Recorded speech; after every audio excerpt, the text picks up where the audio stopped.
오늘도 십자가라는 주제로 우리 함께 이 시간에 말씀을 나누려고 합니다. 오늘 말씀을 보면 예수님의 특성에 대해서 두 가지 특성이 나옵니다. 동물로 묘사가 되죠. 하나는 사자이고 어린 양입니다. 그런데 이 짐승들을 표현할 때 하나는 사자, 하나는 어린 양이라고 표현하기보다는 첫 번째는 사자이고 두 번째는 어린 양이라고 표현하는 것이 더 적절하다고 봅니다. 이것은 기독교의 기본적이고 아주 중요한 진리입니다. 우리가 사자 예수님을 경험하는 단계를 거치지 않고서는 절대로 어린 양 예수님을 만날 수 없다는 겁니다. 저는 북한산에서 군대 생활을 했습니다. 북한산 중턱에 진지를 만들고 소대장을 포함해서 한 12명이서 그렇게 생활을 했습니다. 그런데 그 북한산에 살면서 정말 만나기 싫은 존재가 하나 있었습니다. 그게 뭐냐면 멧돼지입니다. 북한산을 오르락 내리락 하면서 정찰을 하다 보면 가끔 이 멧돼지를 만나게 됩니다. 그러면 정말 죽은 듯이, 얼어붙은 듯이 딱 서 있어야 돼요. 움직이면 안 됩니다. 큰일 납니다. 그대로 얼어붙어서 그 멧돼지가 지나갈 때까지 기다려야 돼요. 그래서 정찰을 하거나 부식을 오르고 내릴 때 정말 만나기 싫은 존재가 멧돼지였어요. 여러분, 그렇다면 한번 상상을 해보는 거예요. 만약 동물원이 아니라 그냥 여러분의 평범한 삶 속에 어느 날 느닷없이 사자와 마주치게 되는 거예요. 그럼 어떻게 되실 것 같으세요? 유튜브를 통해 보면 아프리카 초원이나 사파리에 차를 타고 가다가 정말로 사자를 만나기도 하고 코끼리를 만나기도 하고 정말 그런 맹수를 만나기도 하죠. 그런데 그런 영상에서 보는 것이 아니라 사자가 내 눈앞에 딱 나타난다면 어떨까요? 반대로 어린 양이 돌아다니고 있다면 어떨까요? 물론 양을 싫어하시는 분들도 있을 겁니다. 그런데 만약 사자와 어린 양 중에 우리가 둘 중에 하나를 선택해야 된다면 사자를 선택하시겠습니까? 어린 양을 선택하시겠습니까? 당연히 어린 양을 선택할 거예요. 그런데 신앙에서도 마찬가지라는 거죠. 오늘날 우리는 사자 예수님을 만나지 않고 오직 순한 어린 양 예수님만 만나고 싶어 합니다. 사랑의 예수님, 축복의 예수님, 모든 해답의 예수님을 만나고 싶어 하죠. 그리고 범죄한 인간들에게까지 그저 예수님은 순한 양으로만 묘사되고 소개되고 있어요. 그러니 이 죄인들마저도 하나같이 예수님을 대수롭지 않게 여겨요. 그냥 어린 양, 순한 사람. 여러분, 요즘 뉴스를 보면 촉법소년이라고 해가지고 만 10세에서 14세 소년이, 미만의 청소년들이 범죄를 저질러 놓고 경찰을 무서워하지 않습니다.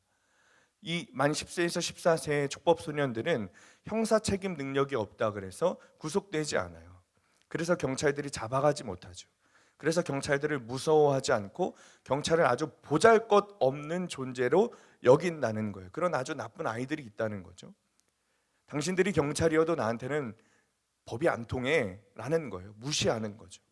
그것과 똑같이 죄인들도 그저 예수님을 사랑의 하나님, 은혜의 하나님으로만 여기기 때문에 그냥 나를 좀 도와주시는 분 정도, 순한 분, 그냥 나에게 복을 내려주시는 분, 그냥 착한 분, 그 정도로만 생각하기 때문에 예수님을 대수롭지 않게 여긴다는 거예요. 그냥 보잘것없는 어린 양, 순한 양, 내가 데리고 놀 수 있는, 내가 품에 안고 있는 그런 양, 나에게 한없이 부드럽기만 한 그런 어린 양, 그런 분을 예수님으로 여긴다는 것이죠. 그러나 여러분, 예수님은 우리가 알다시피 우리의 왕이십니다. 그리고 우리의 주인이시죠. 우리의 심판자이십니다. 우리는 하나님 나라의 백성이기도 하고 자녀이기도 하지만 하나님의 종이기도 합니다. 여러분, 목사만 하나님의 종이 아닙니다. 예수님을 주님이라고 부리는 우리는 다 하나님의 종입니다. 예수님의 종이죠. 믿으시면 아멘 하시기 바랍니다. 그런데 우리는 왜 종처럼 행동하지 않느냐는 것이죠. 왜 우리는 예수님을 주인으로 대우하지 않느냐 이 말이에요. 여러분, 종이 주인의 명령을 어기면 어떻게 됩니까? 종이 주인에게 순종하지 않으면 어떻게 되죠? 종은 자녀가 아닙니다. 자녀는 훈계하지만 말 안 듣는 종은 훈계하는 것이 아니라 징계합니다. 그리고 그 죄가 반복되면 내쫓김 당하게 되어 있어요. 더 심하면 죽임 당하게 되어 있죠. 누군가는 이런 말씀을 들으면서 그러면 차라리 예수 안 믿고 말지, 그럼 예수의 종노릇하지 않으면 되는 것 아닌가? 라고 말해요. 그런데 우리는 성경을 통해 알고 있죠. 예수의 종노릇하지 않으면 죄의 종노릇하게 되어 있습니다. 그것이 성경에서 말하는 진리입니다. 예수의 종노릇하지 않는다고 해서 내 마음대로 내 자유대로 사는 것이 아니에요. 성경은 우리에게 가르쳐 주기를 예수의 종 아니면 죄의 종 둘 중에 하나라는 거예요. 그 외에 중간지대는 없다는 거예요. 양다리 걸쳐놓고 있을 수 없다는 거죠. 분명히 알아야 하는 것은 예수님께서 우리의 주인 되셔서 우리를 심판하실 때의 모습은 순한 어린 양이 아닙니다. 사자 예수님이세요. 사자의 위험찬 모습, 두렵고 위험한 그 모습의 예수님이세요. 마치 그 사이제 내가 잡아먹힐까 벌벌 떠는, 사시나무처럼 부들부들 떠는, 그러나 내가 그 사자 예수님께로 나아갈 때 반드시 그 사자 예수님을 만나고 나서야 믿음을 통해 성화의 과정으로 내가 그렇게 하나님께 가까이 가게 될 때 비로소 사자 예수님에서 어린 양 예수님을 만나게 된다는 것이죠. 사자 예수님을 피하면 어린 양 예수님은 만나지 못하는 거예요. 그러니 우리가 반드시 해야 되는 것이 무엇인가? 사자 예수님부터 먼저 만나야 돼요. 그것이 성경에서 가르쳐주는 진리예요. 우리가 회개하지 않았으면서 죄의 문을 통과하지 않았으면서 교회 다니는데도 그냥 어린 양으로 묘사된 예수님, 한없이 부드러운 어린 양 예수님에 관한 성경 구절에만 줄긋고 있는 것은 아닌가 돌아봐야 한다는 것이죠. 그래서 그런 착각 가운데 은혜도 받습니다. 우리는 하나님을 어린 양같이 생각해서 참 좋으신 예수님, 합력하여 선을 이루시는 분, 그냥 어떤 이유 없이 그냥 그렇게만 생각을 합니다. 그렇게 착각하고 은혜를 받죠. 그런데 로마서 8장 28절 말씀 보면 합력하여 선을 이루는 것에 대해 선행되는 이유가 있습니다. 앞에 있습니다. 함께 읽습니다. 시작. 우리가 알거니와 하나님을 사랑하는 자 곧 그의 뜻대로 부르심을 입은 자들에게는 모든 것이 합력하여 선을 이루느니라. 아멘. 여러분, 모든 것이 합력하여 선을 이루는데 그 선행되는 조건이 있습니다. 하나님을 사랑하는 자, 그의 뜻대로 부르심을 입은 자들만 합력하여 선을 이룬다는 거예요. 언제고 하나님을 사랑해 본 적 없고 언제고 하나님의 부르심에 순종해 본 적 없는 우리는 그저 합력할 선을 이루기만을 원합니다. 왜 그럴까요? 곰곰이 생각해 보니 목사들이 잘못 가르친 것이겠더라고요. 하나님을 사랑하고 그의 부르심에 순종해야 한다라는 우리가 듣기 싫은 말은 쏙 빼놓고 듣기 좋은 합력하여 선을 이룬다, 이 말만 한 것이죠. 성경을 잘못 가르친 거예요. 예수님을 사자로 만나지 않은 사람은 절대로 예수님을, 어린 양 예수님을 만날 수 없어요. 우리는 이제 당장 그 착각을 멈춰야 합니다. 여러분은 언제 사자 예수님을 만나셨습니까? 우리의 죄를 들추어내시고 회개하게 하시고 그것에 대해 반드시 대가지불하게 하시는 그 하나님, 그 사자 예수님, 여러분 언제 만나셨습니까? 언제 사자 예수님 앞에 회개했고 언제 사자 예수님 앞에 그 어떤 대가지불을 하셨습니까? 여러분이 정말 오해하시는 부분이 있어요. 목사님 또 회개에 대해 이야기하시는구나. 목사님 또 우리 죄에 대해 이야기하시는구나. 도대체 왜 힘들 만말 전하실까? 여러분, 왜 제가 주구장창 이런 이야기만 하신다고 생각하십니까? 여러분이 어린 양 예수님을 만나게 되는 것이 제 소원이기 때문에 그렇습니다. 사자 예수님을 만나지 못하면 어린 양 예수님을 만날 수 없기 때문에 그래요. 도대체 왜 회개해야 되지? 왜 계속 회개해야 되지? 라는 궁금증을 가지고 있는 것 자체가 회개를 통해 하나님을 만나지 못했다는 증거겠죠. 사자 예수님을 통해 어린 양 예수님을 만나지 못했다는 증거겠죠. 나는 회개했고 용서를 빌었고 다 했다고 생각하지만 사실은 해보지 않은 것이죠. 그러니 그렇게 묻는 거예요. 실제적인 회개와 대가 지불이 없었던 거죠. 그러니 어린 양 예수님을 만나는 기쁨이 얼마나 크고 놀랍고 엄청난 것인지 모르는 거예요. 예수님을 만났다고 하면서 구원의 기쁨을 누렸다고 말은 하는데 나의 믿음이 좀 애매하고 예수님을 더 깊이 바라보지 못하고 사랑하고자 하는 마음이 좀 애매하다면 여러분 회개하지 않은 거예요. 진짜 예수님 만나지 못한 거예요. 주님이 주시는 구원의 기쁨은 애매하지 않습니다. 주님이 주시는 그 놀라운 천국의 기쁨은 여러분 애매하지 않습니다. 놀랍고 완전하고 특별합니다. 정말 여전히도 왜 회개해야 하는지 모르는 분들이 있으시다면 사자 예수님이 누구신지, 그분이 나를 어떻게 회개하게 하시는지 꿈도 못 꿔본 사람일 확률이 높습니다. 그러니 어떻게 제가 이 말씀을 그만둘 수 있겠어요? 저는 하나님이 세워주신 여러분들을 이끄는 목자입니다. 앞서 저의 소원이 여러분이 사자 예수님을 통해 어린 양 예수님을 만나는 것이 저의 소원이라고 그랬어요. 그런데 저의 소원보다 더 크신 것이 하나님의 소원이고 하나님이 저에게 주신 명령이에요. 그리고 저의 소원도 하나님의 소원과 하나님의 명령으로 말미암아 기인한 것이죠. 그러니 저는 여러분의 믿음을 위해서, 구원을 위해서, 여러분의 천국 생활을 위해서, 저뿐만 아니라 우리 교회 안에 있는 모든 사역자들이 그 명령에 순종하고 있는 거예요. 그리고 여러분들의 속장님들도, 그리고 여러분의 가정의 영적 가장들이라면 여러분들 역시 그 명령에 순종해야 합니다.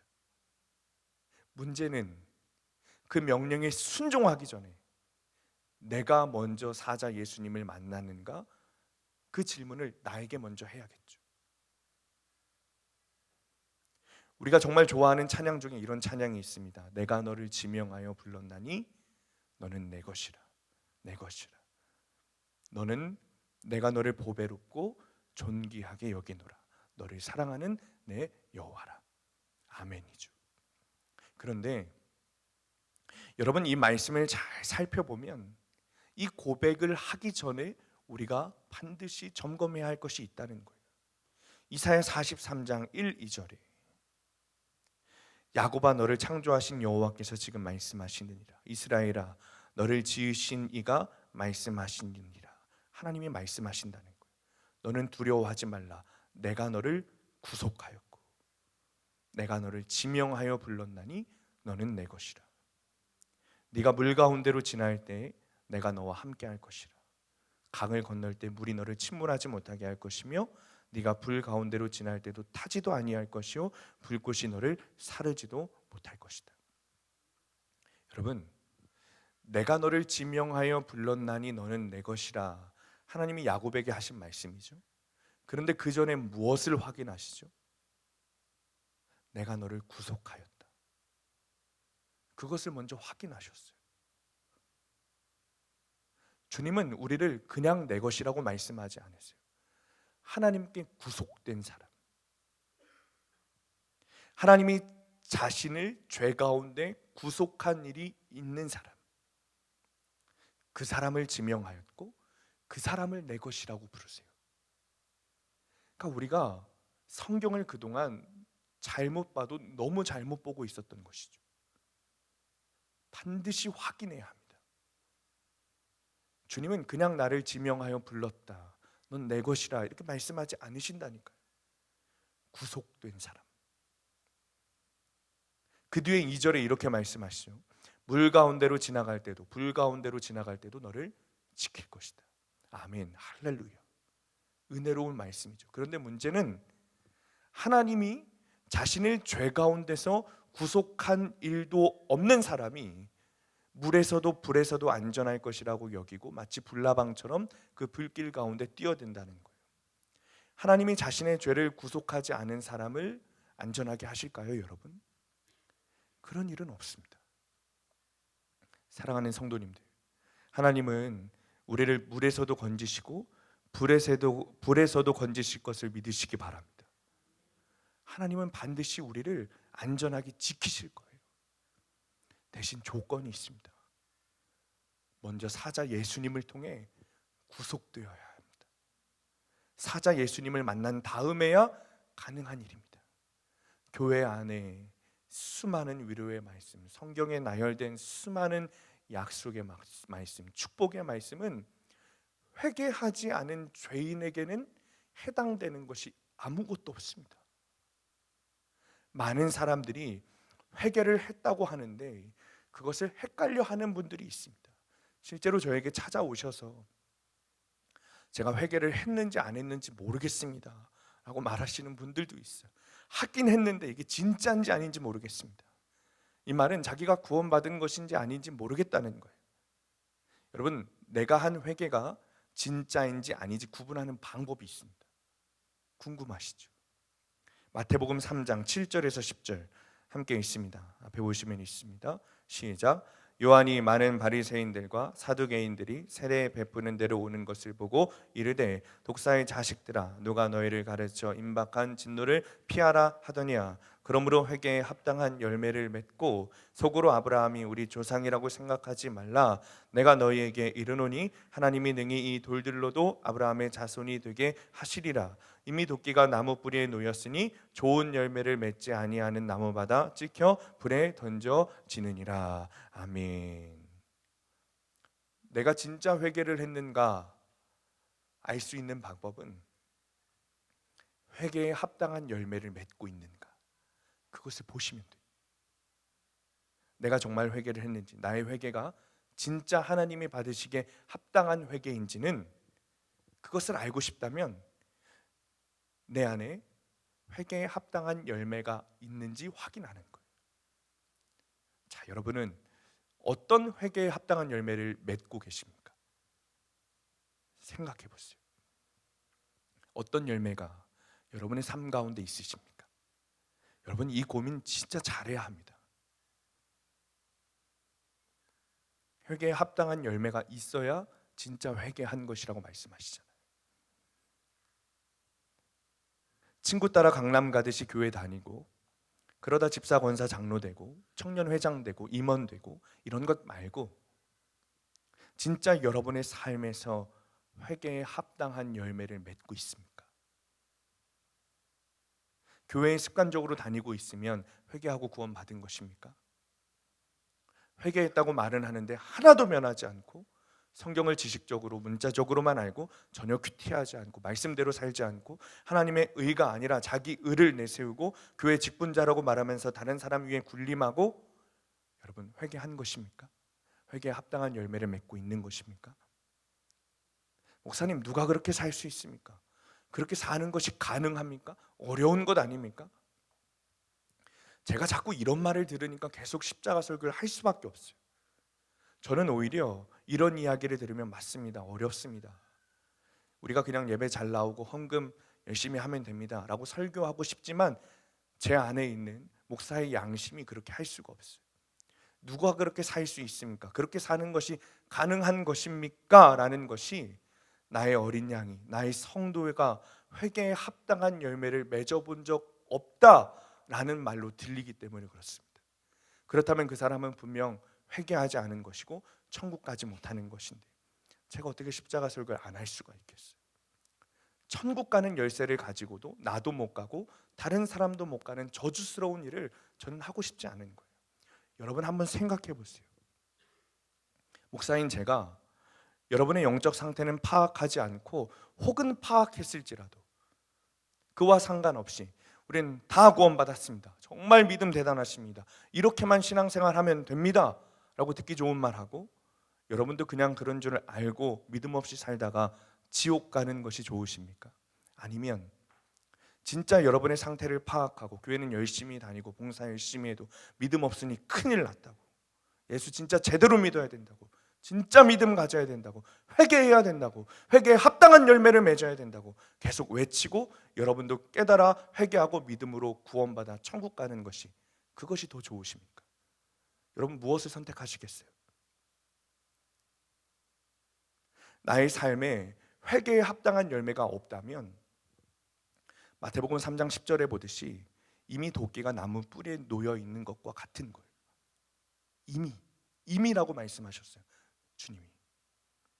그러니 우리는 얼른 사자 예수님을 만나야 합니다. 그리고 회개에 합당한 열매를 맺어야 돼요. 이 말씀이 들리시게 되시기를 축원합니다. 우리는 가끔 이런 생각을 합니다. 예수님이 우리 죄를 용서해 주셨으니 회개는 적당히 넘어가도 되는 것 아닌가. 사랑하는 성도님들, 적당히 해서는 안 됩니다. 주님은 미적지근한 자는 필요 없다고 말씀하세요. 많은 사람들이 뜨겁게 신앙생활하고 뜨겁게 열심히 기도하는 사람들에 대해서 저거 한때야, 적당히 해야지, 적당히, 뭐든지 적당히가 좋은 거야. 아들아, 너는 적당히를 지켜라. 딸아, 알지? 그러나 주님은 회개에 합당한 열매를 맺고 있지 않다면 절대 천국 갈 수 없다고 말씀하세요. 아무리 교회 열심히 다녀도 천국 가지 못할 수 있어요. 세상에서 가장 억울한 일이 교회 열심히 다니고 지옥 가는 거라니까요. 우리가 적당히 할 수 없는 이유가 있습니다. 여러분 슈퍼마켓에 가면 여러 가지 물건들 보면서 이런 이야기 하죠. 이거 1,000원짜리야, 2,000원짜리야, 10,000원짜리야. 요즘 물가가 너무 많이 올랐죠, 여러분. 세계적으로 물가가 안정 추세라는데 우리나라만 왜 이렇게 물가가 높은지 모르겠어요. 그래서 저도 더 싼 거를 막 찾으려고 애써요. 그런데 한편으로는 비싼 거를 찾을 때도 있습니다. 어떤 때인가? 전자기기를 살 때. 그러니까 요즘에, 옛날에는 그 뭐 노트북을 사고 뭘 사고 뭐 전자기기를 살 때면 다 이제 매장 가서 샀습니다. 그런데 요즘에는 인터넷으로 다 되는 세상인 거예요. 근데 제가 옛날에 한번 얘기했었나요? 핸드폰 사기 당했었다고. 그러니까 이게 한번 사기를 당해 보니까 싼 거는 의심이 가요. 전자기기는 이게 싸면 또 사기를 당할 수도 있겠다. 그래서 뭐 노트북이나 패드나 뭐 핸드폰 뭐 이런 거 살 때 적정 물가 아니면 조금 비싸더라도 좀 안전해 보이는 그 판매자가 있는 것을 사게 되는 거죠. 사랑하는 성도님들, 우리는 얼마짜리일까요? 우리는 값을 매길 수 없는 존재죠. 예수님이 우리를 예수님의 핏값으로 사셨어요. 우리는 예수님짜리예요. 예수님짜리. 예수님의 핏값으로 샀으니 그만한 지불이 있어야 되죠. 여러분 값싼 복음에 속지 마세요. 그냥 영접기도 한번 했다고 믿음이 생기는 것 아닙니다. 전도지 안에 있는 내용을 한번 읽었다고 믿음 생기는 것 아닙니다. 죽기 전에 예배 한번 드리는 것으로 믿음 생기는 것 아닙니다. 우리 교회도 제자훈련 열심히 하지만 제자훈련 한번 받았다고 천국 가는 것 아닙니다. 교회에서 수십 년 봉사하고 집사, 권사, 장로 되고 여러분 그런다고 천국 티켓 얻는 것 아니더라고요. 유대인들 보면 생각하시면 빠른 거예요. 마태복음 3장 우리가 읽은 말씀에 여러분 그들의 조상은 아브라함이잖아요. 믿음의 조상 아브라함이 유대인들의 조상입니다. 그런데 그 유대인들이 구원 받습니까? 그러므로 값싼 복음, 십자가 없는 복음, 회개 없는 복음에는 구원이 없습니다. 반드시 사자 예수님을 통과해야 어린 양 예수님을 만날 수 있는 거예요. 물론 우리도 하나님 병을 고쳐주시고 자녀가 대학에 합격하고 승진하면 즐거운 마음에 감사 헌금을 합니다. 내 삶을 드린다는 믿음으로 11조를 하죠. 물론 감리교 교례와 정정에는 11조가 성도가 교회에 내야 되는 의무 부담금이라고 말하지만 물론 그것도 맞습니다. 그러나 11조는 의무 부담금을 넘어서 나의 모든 것이 주님의 것입니다 라는 믿음의 증표죠. 그러니까 우리가 11조를 한다는 것은 내 삶을 드린다는 뜻이에요. 감사원금을 한다는 것은 주님이 하셨습니다 라는 뜻이죠. 그런데 문제는 하나님께 헌금은 할 수 있는데 정작 말씀으로 내 인생에 훈수를 두시면 그거는 받아들이고 싶지 않다는 거죠. 하나님께 헌금을 드릴 수 있지만 하나님의 훈수는 듣고 싶지 않은 거예요. 나의 신앙생활은 여러분 하나님 뜻대로 하고 계십니까? 자녀 교육은 어떻습니까? 하나님이 주인이 되어 자녀 교육하고 계십니까? 그럼 어떤 부모들은 자신 있게 이야기하더라고요. 저는 자녀들에게 매일 영어 성경을 읽히고 성경에 있는 영어 단어를 외우게 하고 하브루타를 하고, 제가 말하는 것은 이런 방법론이 아니라 정말 하나님의 말씀대로 훈육하고 가르치고 있는가? 아이의 삶에서 하나님이 왕 되시고 주인 되시는 교육을 하고 있는가? 여러분의 직장 생활은, 여러분의 쇼핑 생활은 어떠십니까? 정작 하나님께서 이런 문제에 관해서 발언하시고자 하면 우리는 매우 불편해합니다. 불쾌하게 여기죠. 하나님은 하나님이고 나는 나인 거예요. 내 마음대로 살고 싶은 거죠. 내 마음대로 배우자를 택하고, 내 마음대로 자녀 교육을 하고, 내 마음대로 직장 생활을 하고, 하나님이 자신에게 물과 비를 피하는 축복을 주시리라고 믿는 거예요. 그러나 그렇게 사는 사람에게 하나님의 위로의 약속과 축복은 없습니다. 언제부터 우리가 이런 신앙을 가지게 됐는지 좀 돌아봐야 될 것 같아요. 언제부턴가? 다른 사람들이 나에게 신앙생활 잘한다라는 소리를 할 때부터인가? 이미 구원받았다는 거짓 위로에 익숙해졌을 때부터인가? 언제부턴가? 주일에는 열심히 신앙생활을 하는데 나머지 6일에는 제멋대로 살아가는, 도대체 언제부터 우리가 이렇게 된 것인가? 도대체 언제부터 내가 옳다고 생각하면, 내 생각이 맞다고 생각하면 성경에서 말하는 복음도 무시하고 교회의 권위도 무시하고 질서도 무시하게 된 것일까? 도대체 언제부터 그냥 영접기도 한번 하면 구원받는 줄로 착각하게 된 것인가? 그냥 내가 좋은 대로, 내 소견에 옳은 대로 신앙생활해도 구원받을 수 있다는 이런 말도 안 되는 복음을 내가 언제부터 철석같이 믿고 있게 된 것인가? 좀 고민해 봐야 될 것 같아요. 철로역정 마지막에 담 넘어 들어온 이들도 천성문 앞에 섰습니다. 그렇죠, 여러분? 다 읽으셨죠? 그런데 그들이 어떻게 됐죠? 담 넘어 들어온 이들이 천성문을 열고 들어갈 수 있었습니까? 크리스천을 천성으로 인도했던 그 두 천사가 담 넘어 들어온 그들을 붙들어 낭떠러지로 떨어뜨렸어요. 구원받지 못하는 신앙인 거예요. 담치기 신앙. 사자 예수님을 만나지 않고 어린 양 예수님만 만나려고 하는 그 신앙은 주님이 낭떠러지에 떨어뜨리는, 구원받지 못하는 신앙인 것이죠. 아마 여러분 이런 말씀 듣는 거 불편하실 겁니다. 하는 저도 불편합니다. 그러나 진리는 우리를 불편하게 합니다. 여러분 그것이 믿어지셨으면 좋겠어요. 사마리아 여인에게 너 남편 5이잖아. 그리고 네가 지금 살고 있는 그 남자도 네 남편 아니잖아. 그 예수님의 말씀이 사마리아 여인의 그 가슴을, 그 아픈 곳을 찔렀어요. 불편을 넘어섰겠죠. 주님의 말씀은 나의 죄의 문제를 건드리게 됩니다. 그러니 이 말씀이 얼마나 불편합니까? 그러나 그 불편한 말씀은 나에게 죄책감이 들게 하시려는 것이 아니라 그 죄의 문제의 해결자이신 사자 예수님을 만나도록 하시는 말씀인 것을 여러분 믿으시기 바랍니다. 넌 음란하다. 그러니 네 남편은 5이나 된다. 너는 그 간음의 문제를 어떻게 해결할 거야? 그 문제는 나 예수 그리스도만 해결할 수 있어. 우리에게 동일하게 말씀하세요. 너의 그 음란의 죄, 교만의 죄, 사랑 없음의 죄, 시기 질투의 죄 어떻게 할 거야? 어떻게 할 거야? 그 문제는 나 예수 그리스도만 해결할 수 있어.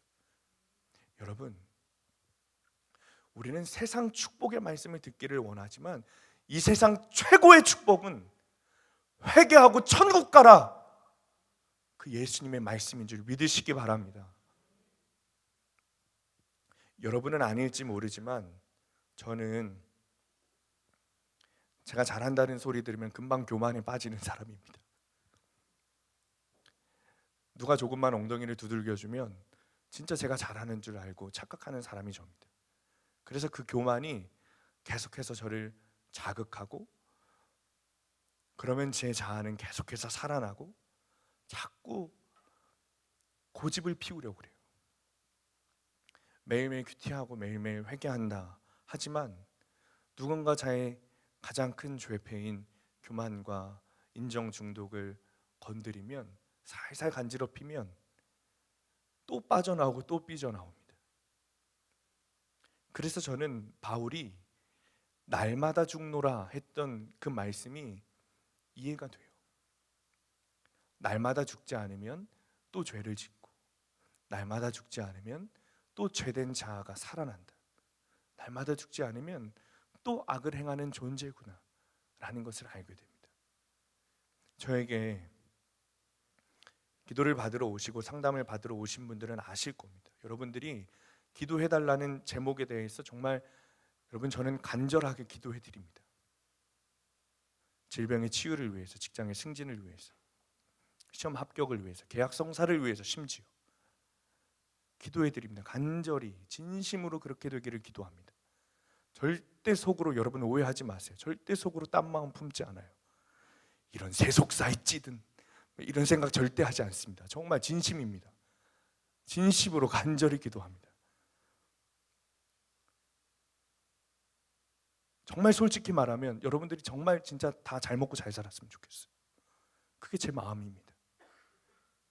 제가 말을 안 해서 그렇지 기도받고 응답 받으신 분들이 감사하다고 찾아오세요. 제가 어떤 일이 있었고 이런 응답이 있었고 저런 응답이 있었고 말을 안 하는 이유는 제가 한 것이 아니기 때문에 말을 안 하는 것뿐이에요.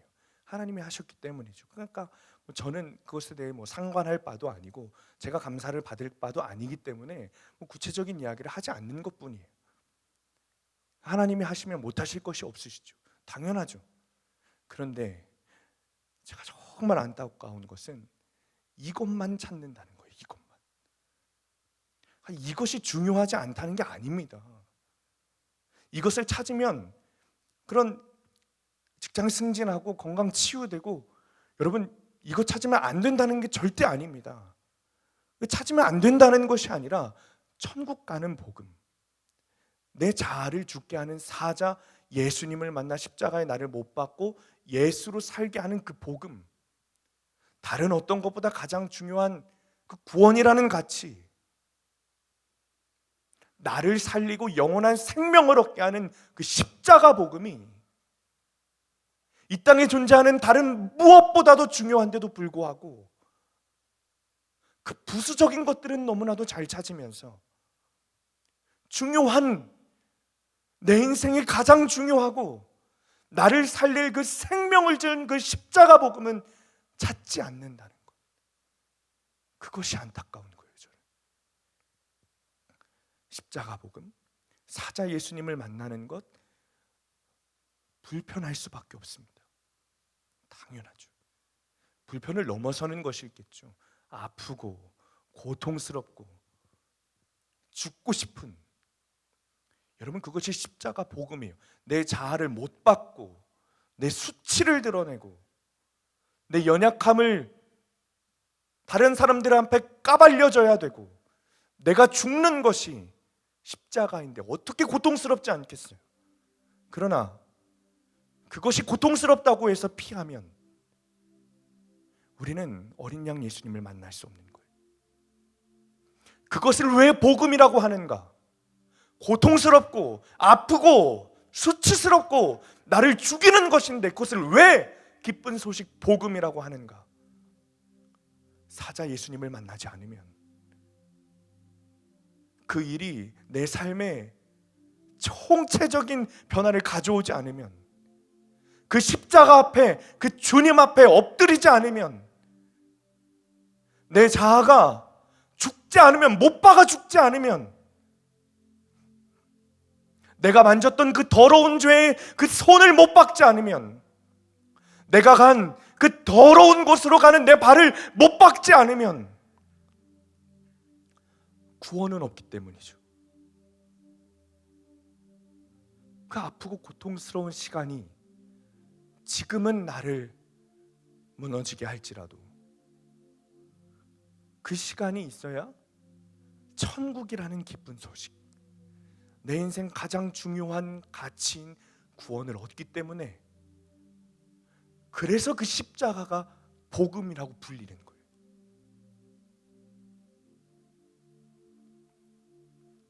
이 세상에 질병을 치유하고 재물을 주고 가족이 잘 되고 내 자녀가 잘 돼서 그래서 복음이 아닙니다. 그것들은 사라질 것들이죠. 영원한 생명을 얻게 하는 십자가, 사라지지 않는 나의 영원하신 왕, 나를 누구보다 이 세상의 그 어떤 사람들이 다 사랑하는 것을 더해도, 그것에 만을 곱하고 천을 곱하고 억을 곱해도 더하지 못하는 그 사랑을 주시는 하나님 아버지와 함께 사는 그 천국에 가는, 그것이 우리에게 주신 기쁜 소식 복음이라는 거예요. 이 시간에 우리가 함께 찬양하고 기도할 텐데, 여러분, 값싼 복음에 속지 마세요.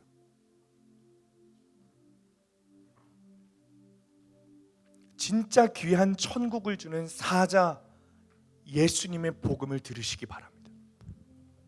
만일 우리가 죄 없다 하면 스스로 속이고 진리가 우리 속에 있지 아니할 것이요, 만일 우리가 죄를 자백하면 우리 죄를 사하시고 우리를 깨끗하게 하실 것이요. 여러분, 주님의 분명한 말씀을 들으시기 바랍니다. 이 말씀을 붙잡고 우리 안에 죄에 대한 통곡과 자복과 회개가 일어나고, 그것으로 우리를 깨끗하게 하실 주님의 보혈이 여러분의 심령 가운데 덮여지게 되시기를 간절히 축원합니다.